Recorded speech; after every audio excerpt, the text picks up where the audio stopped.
Hey everybody, it's Bruno and MB, where it can't all be serious. And super guest today, super marketing extraordinaire, but leader in the community, leader in her own, company, and my friend Monica Arora Bir from Digital Monk Marketing.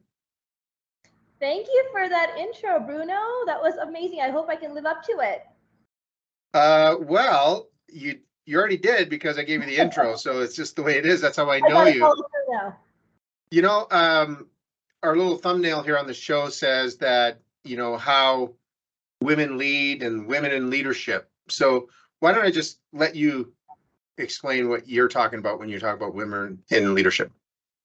So I think when I look at women in leadership, being a leader myself, how do we lean into the divine feminine, and how do we allow ourselves to lead from that space? Because we are women, we are feminine, and a lot of times what we do as leaders is that we shut down that piece of us, and we start running our leadership skills and strategies from a masculine place, which is nothing wrong with that, but we ignore the natural intuitive part of ourselves because that's what we've seen growing up. That's what we've seen in the workplace. That's what we've seen in other businesses. So we try to mimic more masculine ways of leading rather than already using what's so divine to us, what's so natural to us, and that's leading from a feminine side. I mean, all of us have masculine, all of us have feminine energies. Men have feminine energies as well, and women have masculine energies as well. But what we tend to do, what I've noticed, is that we tend to try to find ways to lead from a place that's been shown to us, and that's generally more from a masculine space. So you're talking about business though, because maybe you're referring to you've been shown how to lead in business by men or men's books or something like that. But I was fortunate enough to grow up in quote unquote a traditional home, if you know what I mean, like where my mom was home and my dad was home. I had a mom and dad. My dad mostly worked. My mom stayed at home, and boy, oh boy, like we learned leadership skills from my mom. Maybe as much as probably more, but I can't say that because they're probably watching. There are only 2 viewers, by the way, my mom and dad. But awesome. Talk about that, because you said that's what we're taught, but maybe that's from the business side. Yeah, absolutely, and I really appreciate that example, because we do learn a lot from our home, watching our parents raise us and how they manage life. And you're right, we do get a lot of the leadership skills from our parents, or sorry, more specifically our mothers. But do we attribute it to our mothers? So we might view our parents equally, but when we look at leadership, do we look at how we got those leadership skills specifically from how we got that from our mothers, or are those skill set more on the back burner? Yeah, oh, sorry, go ahead, please. No, go ahead. So like when you're watching your dad lead in different ways at work, and you're now a business owner yourself, a lot of those leadership skills might have definitely come from your mother, but are you attributing those skills from your mother because you saw them more obviously in your father? Well, my father ran a business, so you kind of see how he ran a very loyal repair shop, and he had employees there for 30-40 years. But I'm going to tell you something. When my mom said something, she was the quieter one. I would say she's my best friend.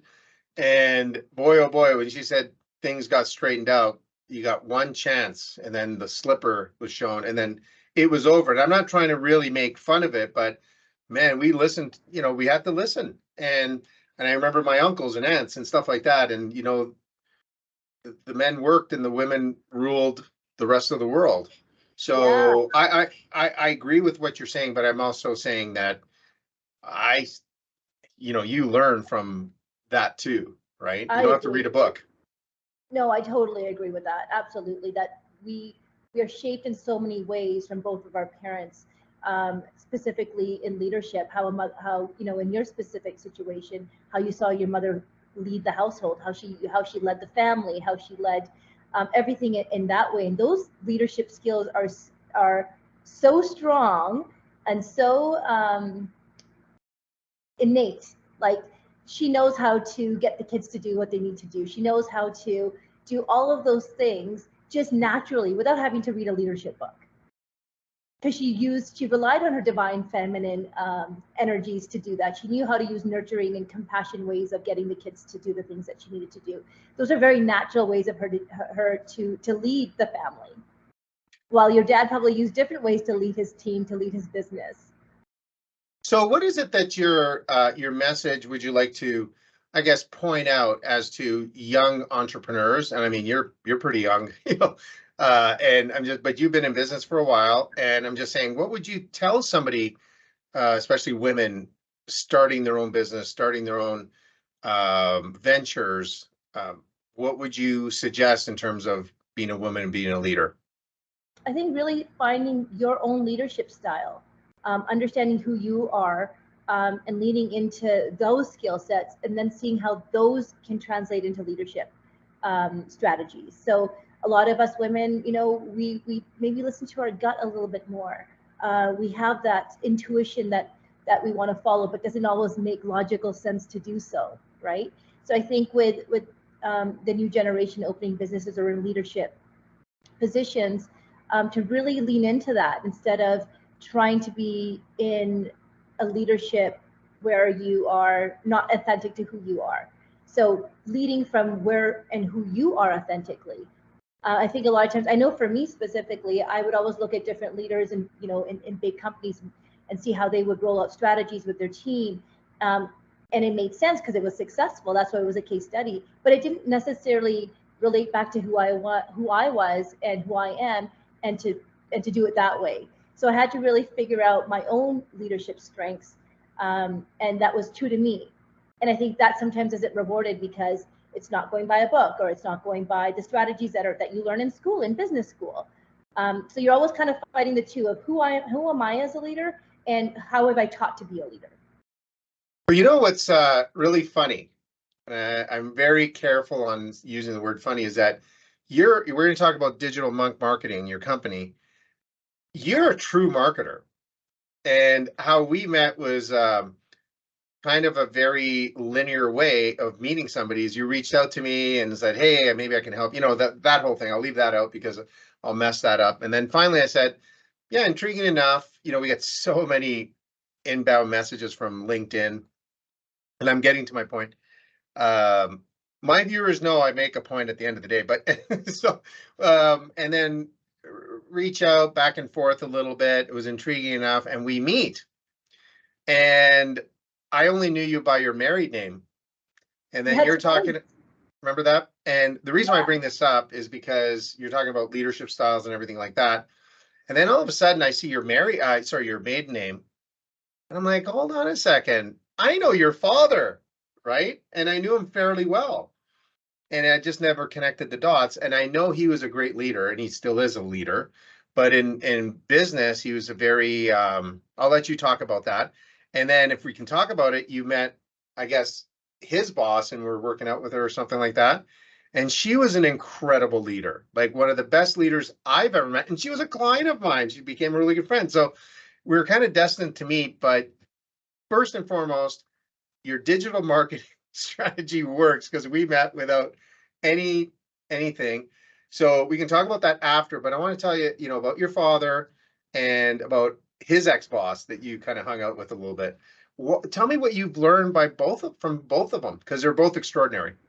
Yeah, so you're right. My dad, you know, was an amazing leader, still is, and he taught me really how to connect with people. To lead, you have to connect, and if you can find a way to connect with the people that you're leading, you can really figure out what makes them tick, what makes them motivated.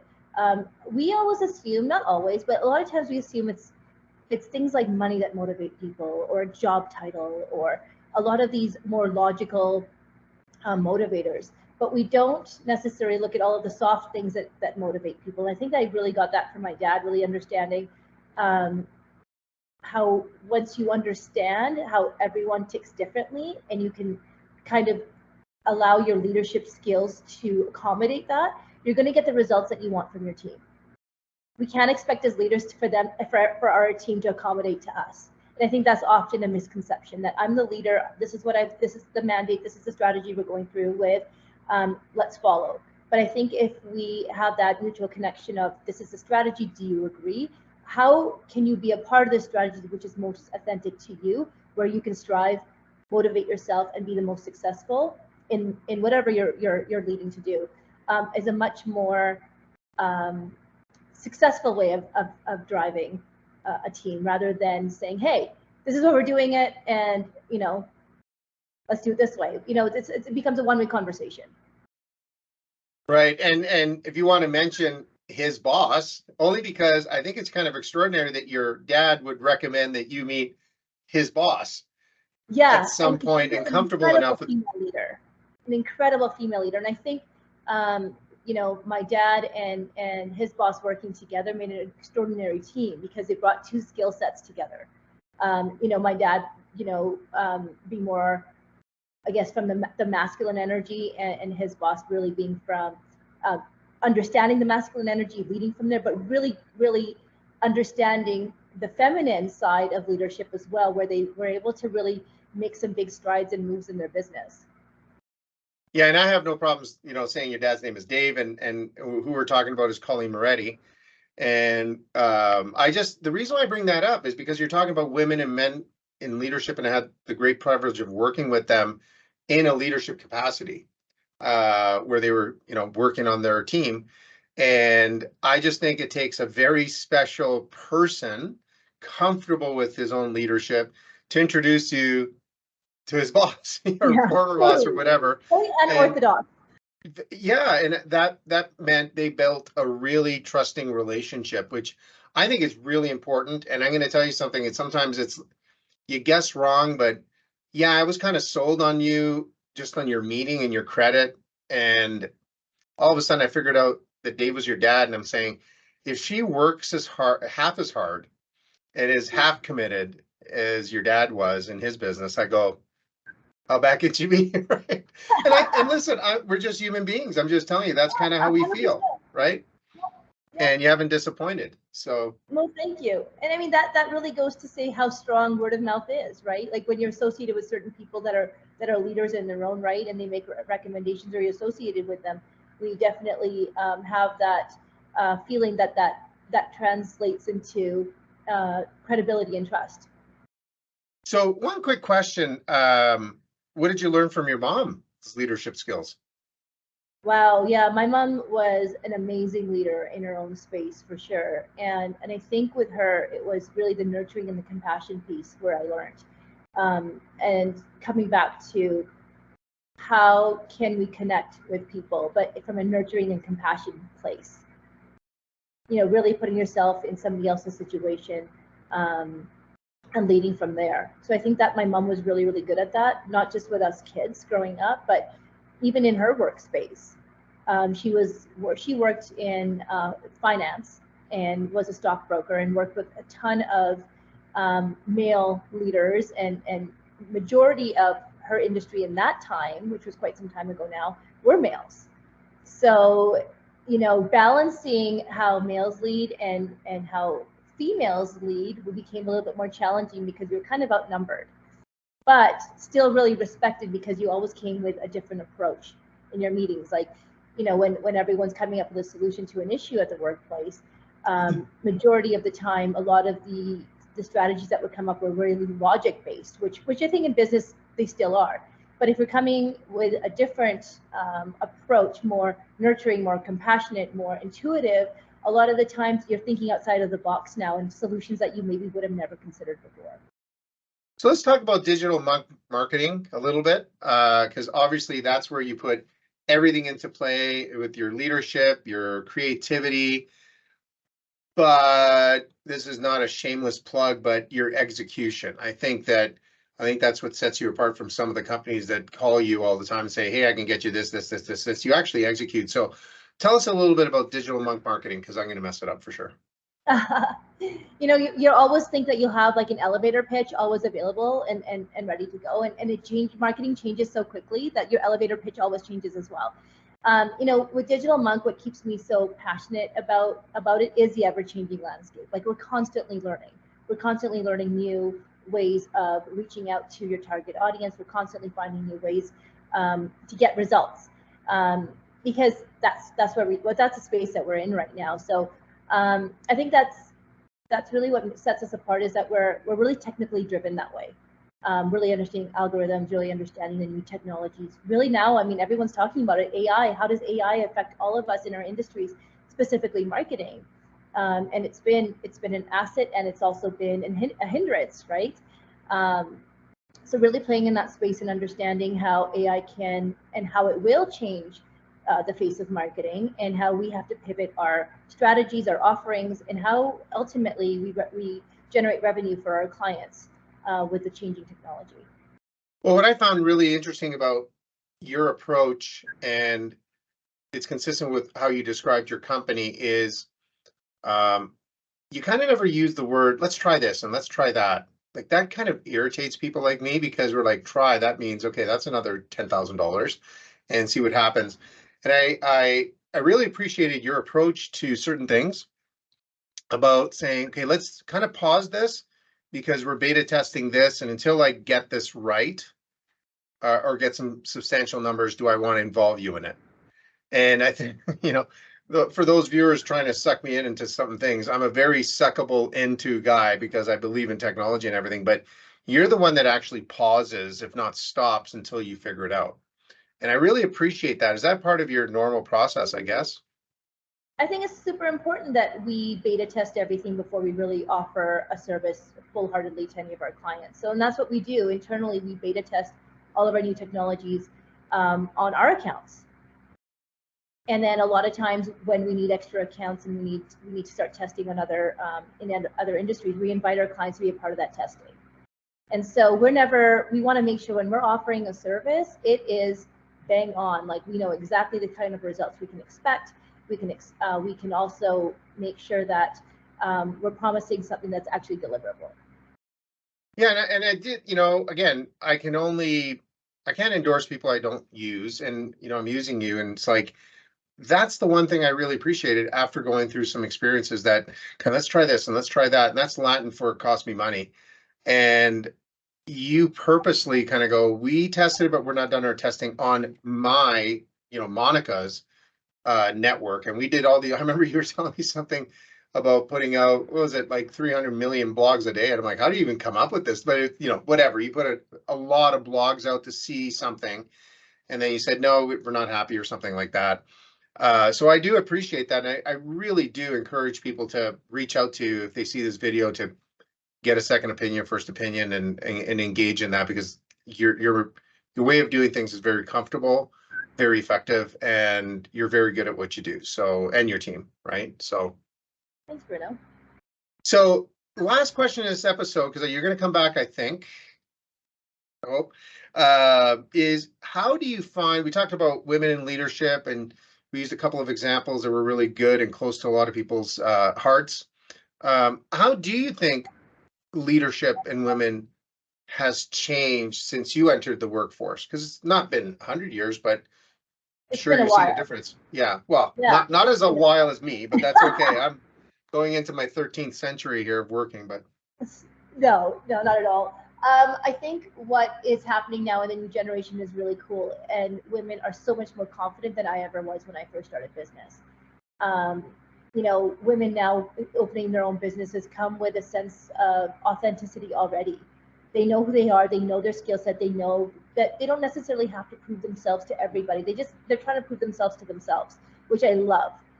Back in the day when I started my business, which was a long time ago after university, I was trying to model successful businesses, successful leaders that were nothing like me. So I wasn't being authentic to me and how I lead, because I was like, well, they're successful and this is how they're leading and this is how they're doing their strategies. That must be the right way of doing it. And I love how new entrepreneurs, new business owners, specifically women, are just owning who they are and leading from that space, because that's where you're going to be the most successful, because you're being true to you, yourself, and authentically leading, not leading based on what a textbook's told you to do, or a different leader that doesn't resonate with you. Right. So you're going to come back in the next episode. Absolutely. And we're going to be talking about something a little bit different, so you have to tune in. So Monica, thank you very, very much. That was awesome. And again, It's Monica, my good friend from Digital Monk Marketing. So thank you very much. Thank you so much for having me on your show.